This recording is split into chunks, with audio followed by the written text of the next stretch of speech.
I need you to be looking at me in 4,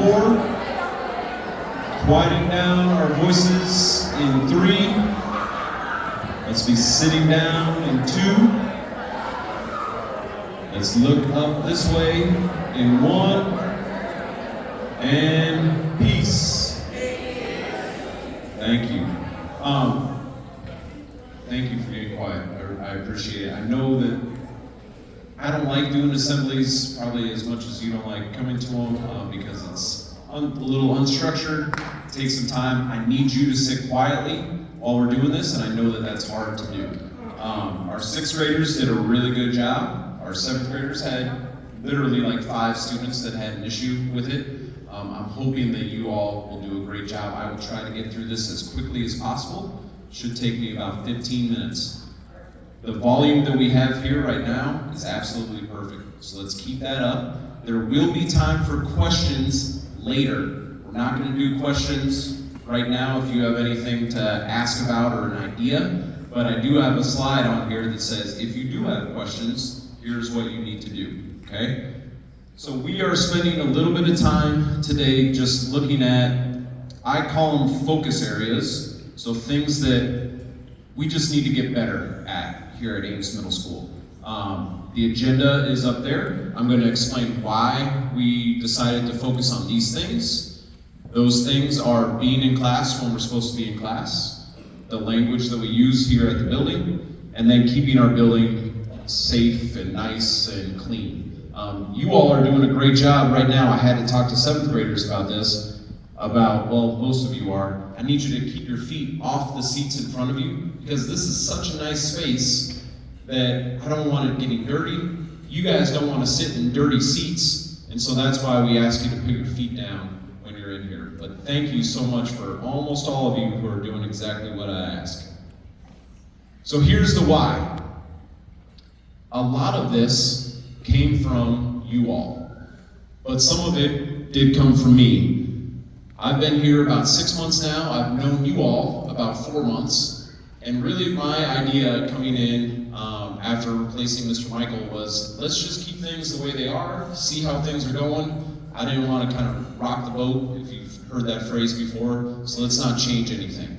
Now that I'm comfortable enough knowing here's the things that we do really well, here's the things that we can get better at, I've decided that let's look at a few things. This came from some suggestions from you all. We've been having student lunches with grade levels. I know Mr. Kane hosted one. I think Ms. Shares hosted one. So some of you have been part of these lunches where we've asked, what are things that we do well here? What are things that we can get better at? And some of these things came from those discussions. Other of them came from just my own observations. Like for instance, the amount of students that are in the hallway, I've just noticed we have way too many students that are leaving class. Really, they don't need to leave because I've been talking with them. I've been looking at that. Whoever's whistling, we can stop that too. That's just being annoying, all right? And those are the types of things that come up from your classmates who are talking about this, of just having issues that 1 or 2 people are doing that are affecting everybody else. So we're going to talk a little bit about being out of class. We're going to talk a little bit about the language that we use and about keeping our area clean. So we need to get better at being where we're supposed to be. When I was teaching, I had a policy that students only left my class 3 times in a month. If they needed to leave more than that, then they just need to make up some time with me because they were missing way too much instructional time. So I've encouraged and I've decided that that's what we're going to be doing at least starting in January, and then we're going to monitor how that works. So what that means is that each class that you have, so many of you have like 8 or 9 classes because of our A and B day schedule, you will have 3 times that you can leave class to go to the restroom, to get a drink.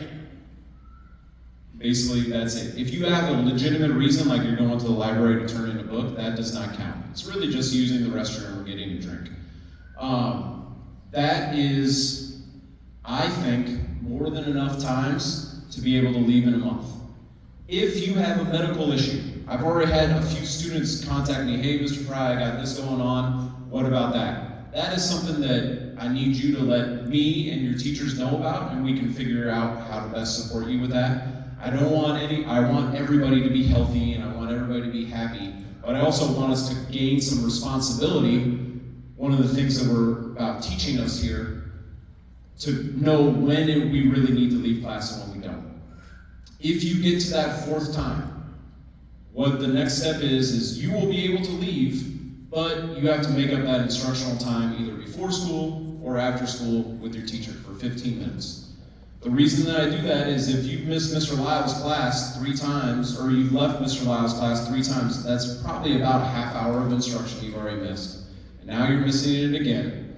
And so you're almost at a full class period that you've been gone for a month. And he needs to have the opportunity to get you back on track. When I did this in my classroom, 9 times out of 10, when we got to that 10th or that 4th time, people said, I don't really need to go there. Which tells me that a lot of times we don't actually have to go. Sometimes we just want to break out of class. Sometimes we want to connect with a friend. Sometimes we might be checking our phone in the bathroom. And I get it. You all are 13, 14 years old. I understand that those are temptations, but what we're doing is just putting a limit on those. Okay? So you still have the opportunity to leave. You just need to be more responsible about when that's going to be. When is it already not appropriate to leave from class? The first 10 minutes and the last 10 minutes, if you are in Ms. Danielson's class, she is spending that first 10 minutes talking about, here's what we're doing today. This is the important thing. We relate that to the class period that we had yesterday. So it's a really important time of class. The last 10 minutes, she might be assessing on what we've learned today. She might be talking about what we're going to do tomorrow. That's also an important time. So that is why we have the 10-10 rule. It also allows Jake and Bob to clear our hallways, make sure people are where they're supposed to be. So that's why we don't allow people out during that 10-10. Thank you all. I haven't told you this, but I appreciate how everybody's listening. I can see a lot of people that are looking at me. I see a lot of volume that's exactly where it's supposed to be, so thank you for that. So that 10-10 time, we're not going to be leaving. We're also letting substitutes know this. It's going to be part of our packet as substitutes come here as a reminder so that they know. Because sometimes I know when your regular teacher isn't here, you try to get away with things. And so we're going to make sure that that's the case. And if you are out, we're just going to walk you back to class with a nice reminder of, hey, remember that we're not letting students out the first 10 minutes or the last 10 minutes. The other time that you should not be leaving class is if you're already tardy to class. If you are going to Ms. Danielson's class and you're already 5 minutes late, there's no reason for you to miss another 5 to 10 minutes by going to the restroom. You've been late to class, which means you've had the opportunity to go to the bathroom, get a drink if you need it. So if you are late to class, do not plan on even asking to leave class unless, like I said before, it is something where the teacher gives you or tells you you need to do that. And then lastly, this doesn't seem to be an issue much in 8th grade, but working in the hallway should only be done at a minimum. The reason I put that in there is because when we do have people working in the hallway, sometimes other people that are in the hall like to go over and talk to them, see what's going on, and the next thing you know, we have like 10 people standing around in an area where they're not supposed to be. This, I think, is one of the areas that I've failed you all so far. We are a PBIS school, which basically means like we have positive behavior instruction. I have not done a good job of leading that for you.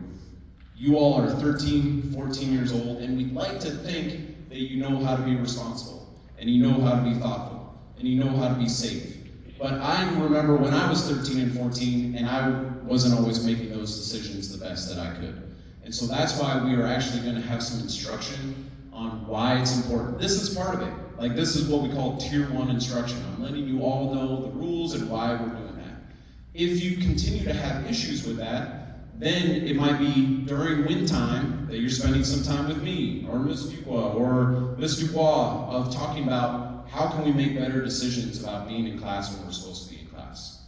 If it continues to be an issue, or if like you're just refusing to go to class, that's when we start having meetings with your families. of let's look at really the reason why we're not going, and maybe we need to change some things. Maybe we need to say that your passing time is a different time, or you don't have anything, or you're on an escort. I have in the past, even with middle school students, said, you know what, we're just going to be here half the day because you're not wanting to go to these other classes. That's pretty rare, but I have done it before. And then really what I do not like to do, but sometimes it works, is having in-school suspension. If you don't know what that means, basically you sit in a room with me or Miss Fuqua, no computer, no phone, you're just doing work for the day. It is not fun.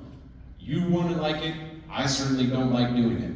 But that is a last resort if you're having trouble following this expectation. But we are going to be focused on giving instruction on how to be thoughtful, how to be responsible, and how to be safe.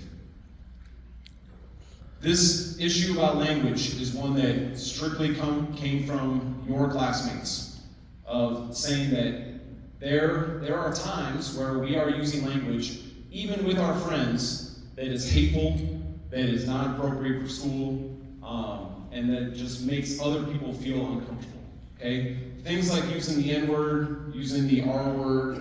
I don't really want to use the language, but there's a lot of things in like Urban Dictionary that are just, they're defaming to females, they're defaming to people of color, they're defaming to homosexual people that are just not what we're going to put up with here at Ames Middle School. It's not the time or the place to do that.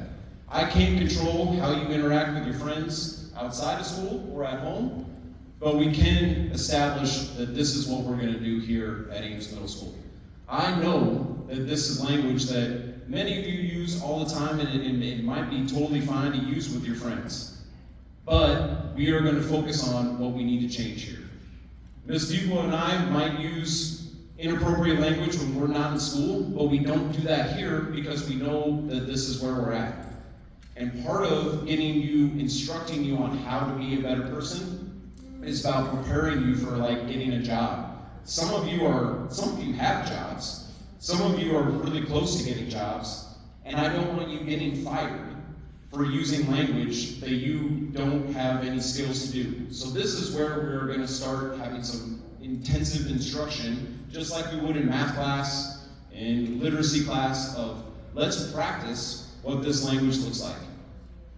If you are really having trouble with it, which I'm guessing that some of you are going to, because we're going to make mistakes, then you're going to have some more targeted instruction, once again during WIN, about what we need to do and how we can involve your family in that.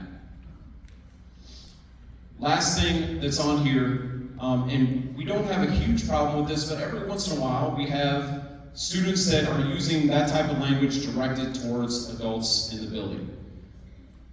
I wish you would know how much time and energy and commitment that your teachers put into getting ready to instruct you and caring about you and wanting you to be set up for success in the future.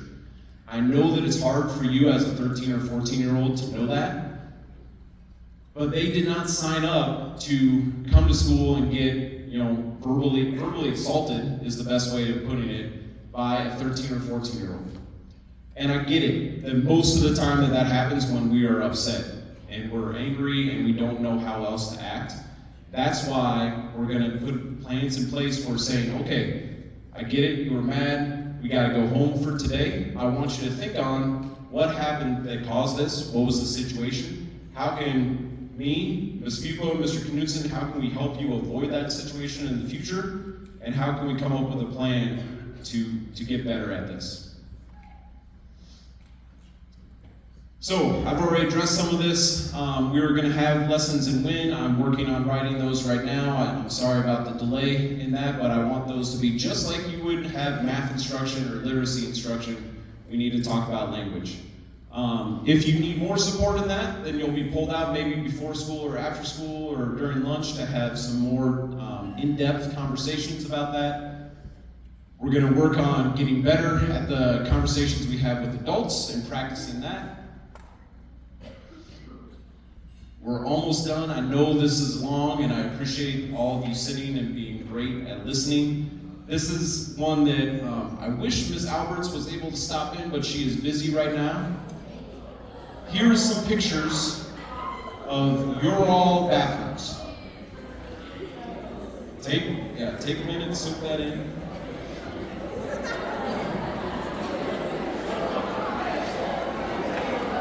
Okay, I need your attention back here in 5, in 4, in 3, in 2, and in 1.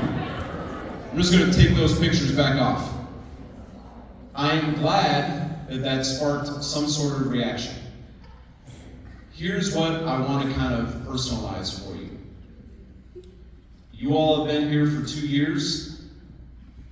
This is the only middle school you've ever known, for many of you.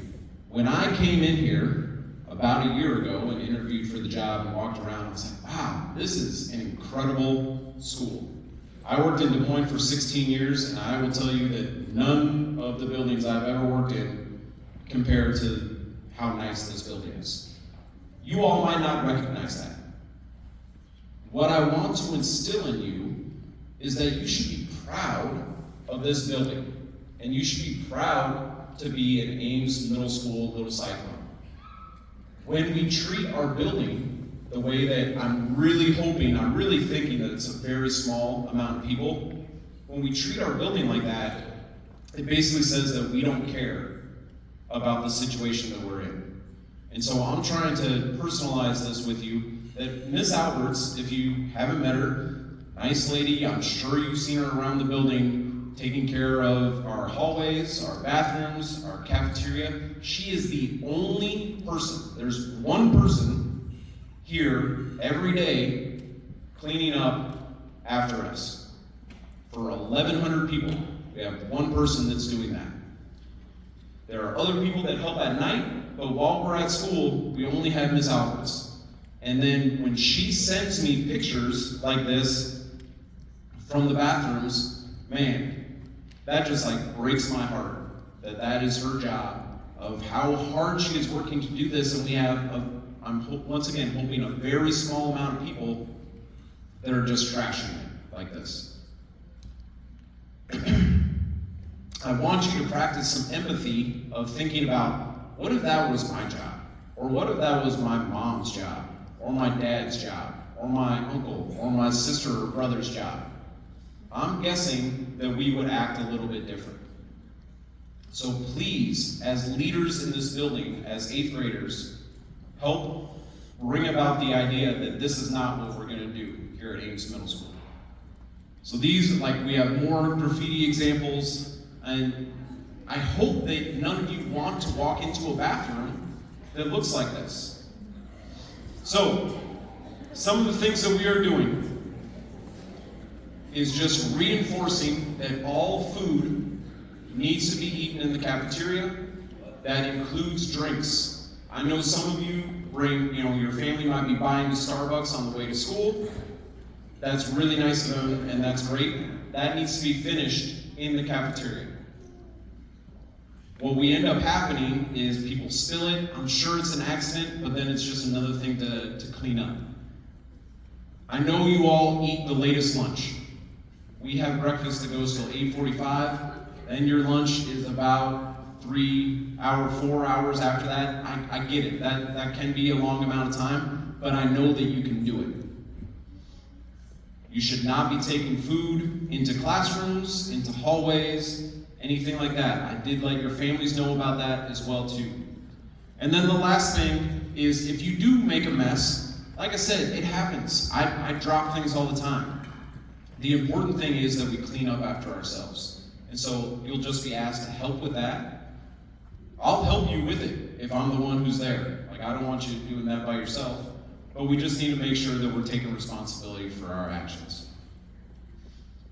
All right, last thing, and this is really what I need your feedback on, is I need to find ways to positively support all of our students that are doing the right thing. Like I said, I'm guessing that this is a very small amount of people that are having some issues with this. So what can we do as Ames Middle School to say, let's look at the month of January. So here's just like an idea. If I don't get any pictures from Ms. Alberts of bathrooms that are all messed up, we have some sort of reward.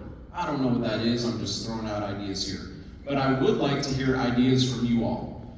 So, I want you to send me an email. You just type in BOSTON and my name will pop up. Send me an email if you have an idea. I've already had some 7th graders that have reached out to me about things that we might do, which I think is great. Teachers, if you have ideas, I would love to hear them as well, too. I just want to find ways that we can celebrate our staff and our students for doing the right thing. We're going to continue our student lunches that look at getting your voice on what we're doing well, what we can get better at. We're not going to have one this week, but next week we will have one. We just choose a random lunch table and have some conversations with that. And then lastly, if you ever want to find time to sit and talk about this, I've met with a few students. There are a few things that I'm not going to change. I know I'm not even going to bring up some of the ideas, but we're a school and we have to be centered on instruction, and so there's certain policies that are just going to have to be that way. But if you have a legitimate idea about passing, about language, about keeping our school clean, I would love to hear it, okay? You all did a really great job of listening. Once again, if you have questions or if you have ideas, I want you to email Ms. Fuqua or myself or Mr. Knudsen, or talk to your teachers about how we can get better as Ames Middle School. You all are the leaders of this building. You have one semester left here before you go to high school. I know that is kind of hard to think about, but I need you to be the leaders for our 7th and 6th graders, okay? Thank you so much. Please stay in your seats until your teacher dismisses you.